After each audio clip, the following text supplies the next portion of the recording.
په دنیا کې تاسو داسې فکر کوئ که ډوډۍ ونه خورم نو مړ به سم، لیکن هغه څه چې تاسو په ژوندون یې وژنې هغه بېمهري ده.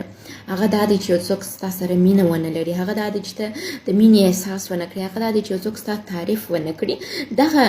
د دغه نشتوالی انسان په ژوندون یې وژني، روح یې نارامه کوي، د هغه روان ناروغه کوي، هغه ته رواني ستونزې پېښوي. نو ډېر څه چې په ژوند کې مهم دی هغه مینه ورکول دي او یو د بل ستایل دي، چې دې ته باید ډېر توجه وکړو په مشترک ژوند کې. او بل ښه دوست هغه څوک ده، دلته عموما زموږ خبرې پر میړو پر ماینې باندې روان دي. د دوست څه مهم مطلب میړو ماینه دي. ښه میړه یا ښه ماینه یا ښه د ژوند ملګری هغه څوک ده چې هم تا وپېژني او هم ته پر ګران واوسېږې.